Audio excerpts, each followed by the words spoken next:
السلام عليكم ورحمة الله تعالى وبركاته. بسم الله الرحمن الرحيم. مانتا إن شاء الله وحنو كهدي دونا diabetes وان كهدي دونا مانتا سانوكسونا هاي diabetes و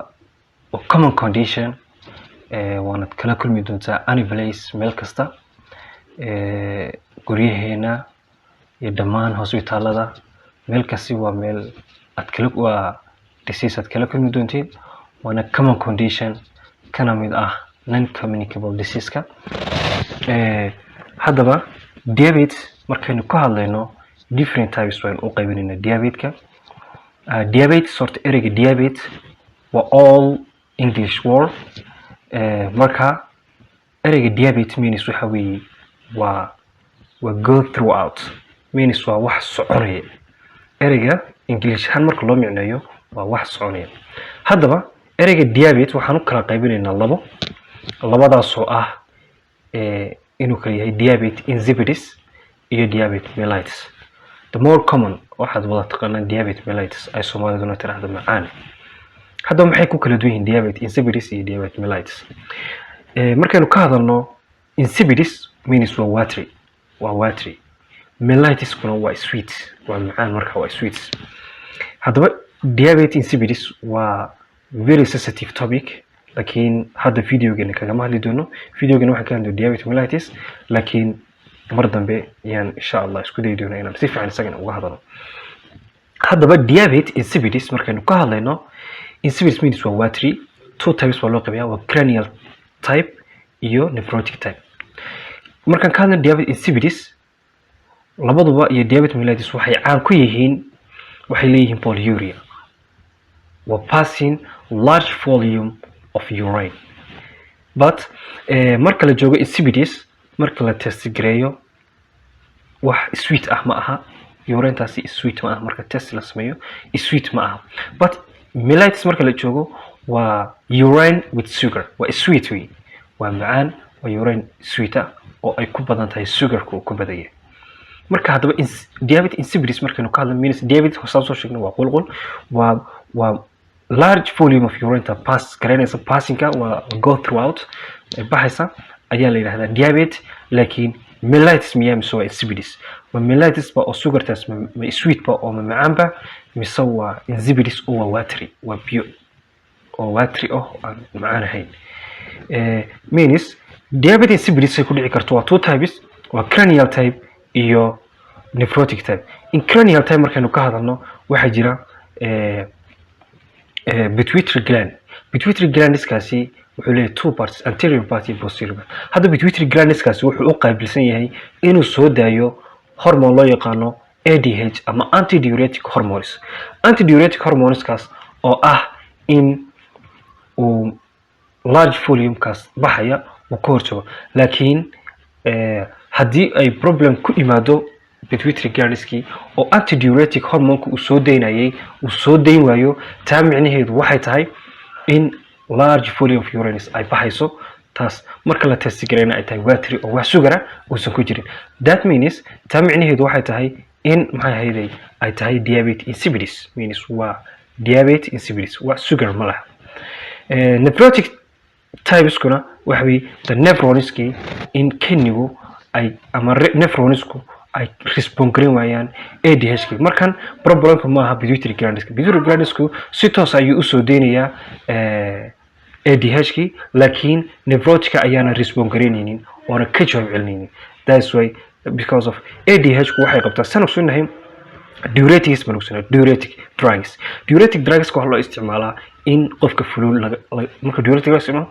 urine farabadan si looga saaro because of loo isticmaalo badan edemada xanuunada edemada cardiac oo kale kidney disease oo kale waxyaabaha edemaha keeno oo dhan ayaa loo isticmaalaa diuretic drugska si maadaama interstitial fluid farabadan uu jiro si fluidka looga yareeyo in diuretics but in this hormone ADH ku wuxuu isagu ka hortagaa oo antidiuretic hormones wuxuu ogolaan because of wuxuu processku yahay marka la soo sii daayo antidiuretic fluidkii farbadnaa la siin reabsorption la sameeyo oo from the tube to the blood soo tago marka glomerulus filtration ku dhaco wixii la saari lahaa oo dhan in tubesku reabsorb la sameeyo oo dib loo reabsorb gareeyo dina la geeyo bloodka dib loogu celiyo si ayna u lumin fluid farbadan taa shaqeysto labada qaybood ayuu ku dhacdaa diabetes insipidus haddaba diabetes mellitus diabetes mellitus markaynu ka hadlayno mellitus means waa sweet banadi waa macaan waa large volume of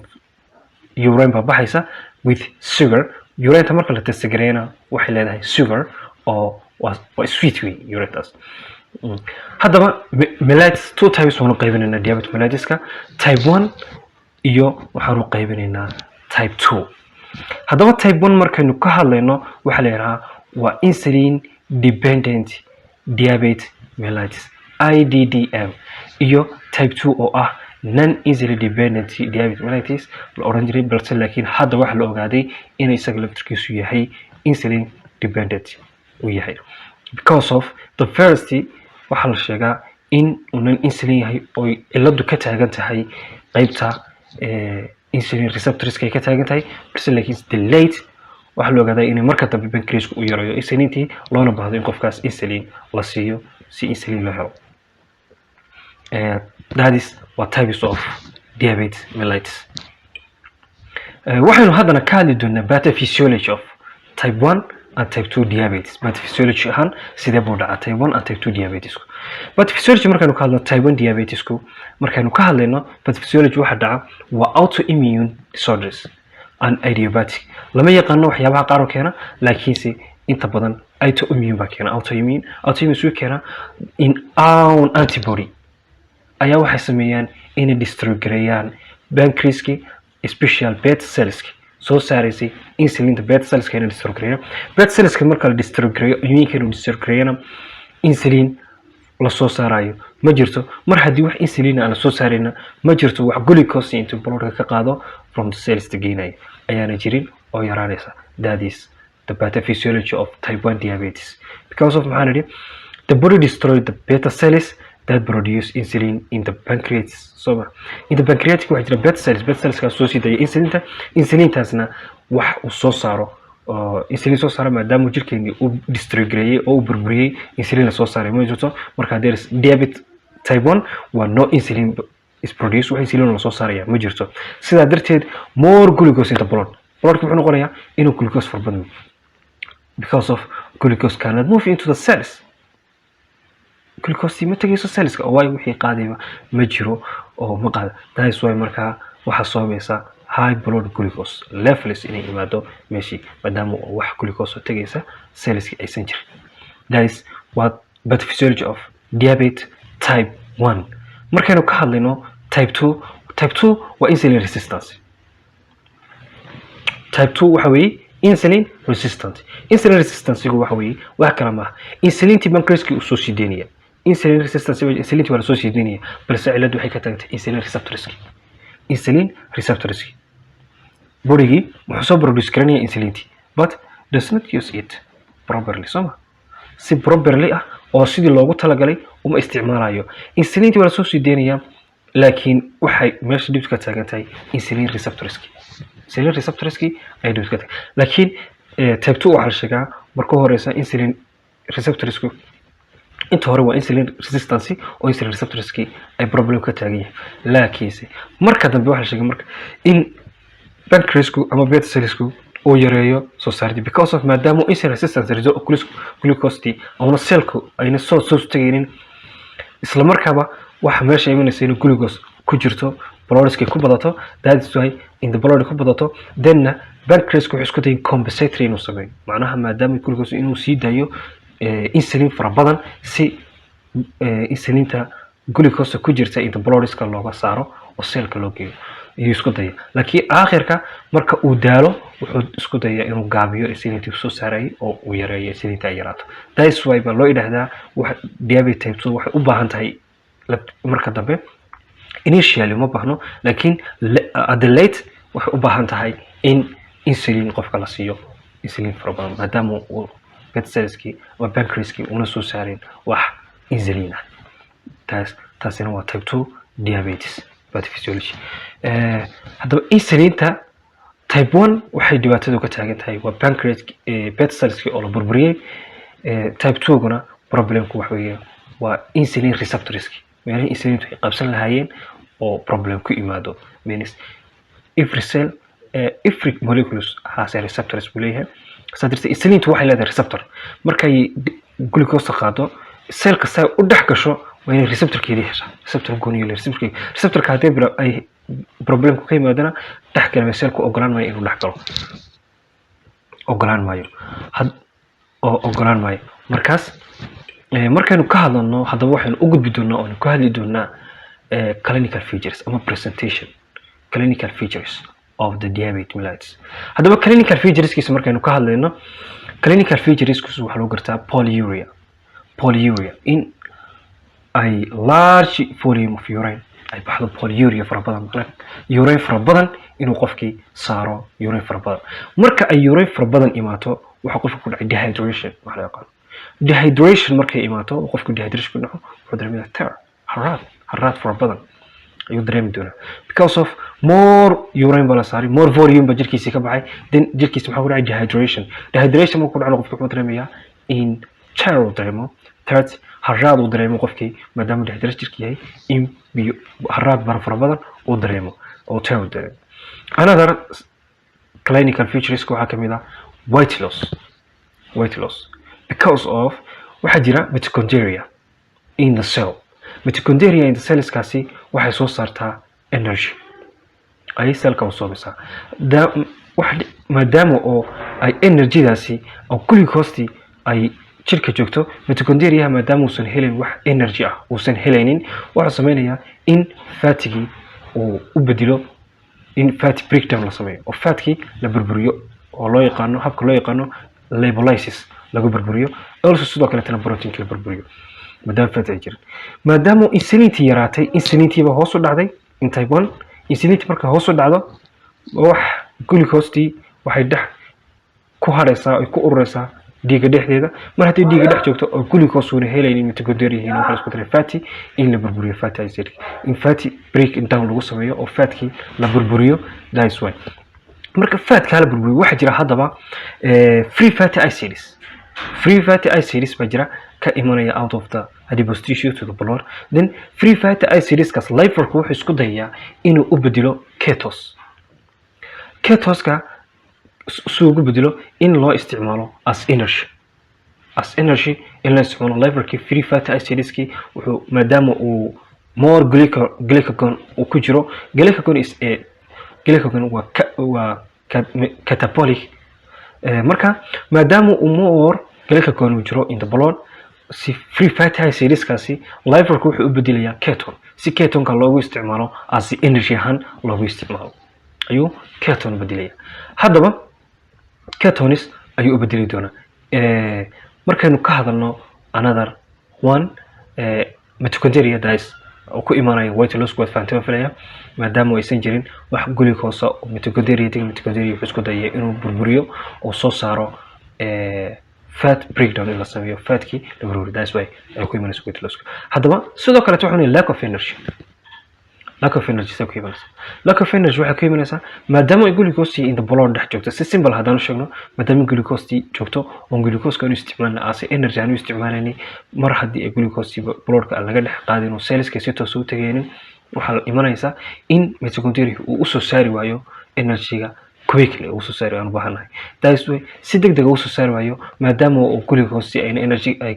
tagin oo la sameeyo in la sameeyo fatigi breakdown lagu soo sameeyo oo la soo burburinayo fatski saadarteed oo si degdeg u soo saareen wax energy that's why ay maskaxdu oo mitochondria soo saareen that's why uu qofka u dareemayo tired daal fara badan fatigue waxa soo dareemi doona iyo daal maadaama lack of energy oo energy uu degdeg u soo saaray energy oo ay it takes time ay tahay oo waqti ay qaadanayso. sidoo kale blood fashion sanoqsanahay haddii weel aad biyo ku shubto oo kadibna wax trigaad ku shido waxa laga yaabaa trigaas inuu dhaxmaro biyahaas laakiin haddii aad biyihii sugar ku darto aad ku laaqdo kadibna tray ku shubto way baahaysaa traygaas. That is why oo kale isheen waxay leedahay humor baa jira gudahana waxa ku jira vitreohumerus wax la yaqaan. Vitreohumerus kaas waxa ku jira fluids ka maadaama oo jirkeeni uu ku jiro sugar ka buuxo waxa sameysmaya in vitreohumerus ki sugarki oo imaado bloodski oo dhan uu sugar ku jiro oo glucose ay ka buuxdo oo glucose laga qaadin. That is vitreohumerus wuxuu noqonayaa mid sugar leh. That is why iftiinka si oo soo gara u baahaya. That is why qofku wuxuu doonaya pleural fission ya qofka. Laakiin toddobaad kadib markuu qofkii daweyniyo wax la siiyo uu caadi noqdo ay ka yaraato sugarkii qofku caadi buu noqon doonaa. Also sidoo kale waxa pruritus ama itching wax la yaqaan because of maadaama osmolarity uu qaldan yahay oo ما برودكي مور glucose jiro interstitial fluidskina oo more glucose yeelanayo hadaba dermiska skinkeena wuxuu leeyahay layers dermiska oo ah lower layerska ah wuxuu leeyahay sensory receptors kaas maadaama uu more glucose ay jirto ama more sugars ay jirto receptors kaas wuxuu dareemayaa itching ama irritation ku sameeyaa daas way qofkaas u dameeyo pruritus. Also sidoo kale waxa jira candida infections baa jira. Candida infections ku dhaca mouth ko kale meelahaas laga helaa. Sidoo kale waxa laga helaa in vaginal womanka marka laga hadlayo especially femaleska vagina and ovularka. Then waxa marka saas u sameeyo then maxay hayday intaas ay dhacdo waxa la sameeyaa in maxay hayday uu ku bato maadaama uu more sugar ay tahay waxa halkaas imaanaya fungus ayaa la soo waaya more sugars. Also sidoo kale waxa aad arki doontaa hyperglycemia. What happens hadaba hyperglycemia maadaama ay jirto more glucose in the blood. That is why marka qofka test loo sameeyo within the fingers laga sameeyo gacanta marka qofka laga test gareeyo bloodska lagu eego ijinkii lagu talagalay kadib wuxuu sheegayaa in uu hyperglycemia uu yahay more sugars u jiro. Sometimes in candida infection markaynu ka hadlayno female ka qaarkood waxa jira ovulitis ka bixi waaya oo vaginal infection ka bixi waaya. Taas oo marka loo sameeyo test maybe in diabetes mellitus ay tahay different. Waxaynu ka soo hadalnay diabetes muxuu yahay maxaa loo qaybiyaa two types aan u qaybinay oo ah diabetes insipidus iyo diabetes mellitus. Diabetes insipidus oo isaga two u sii qaybno cranial type iyo nephrotic type. Diabetes mellitus kana two baan qaybnay type 1 iyo type 2 aan kala saarnay. Also sidoo kale waxaan pathophysiological type 1 and type 2 diabetes mellitus oo videogan main comment-ka aan ku saareynay. Sidoo kale waxaan ka hadalnay diabetes mellitus clinical features kiisa aan ka hadalnay oo ay ka mid tahay polyuria or passing large volume of urine then qofku markuu large volume urine lumiyana uu dehydration ku dhacayo. Dehydration ku dhacana qofku dareemayo turn haraad far badan oo dareemayo. Also sidoo kale waxaan ka hadalnay weight loss inuu qofku leeyahay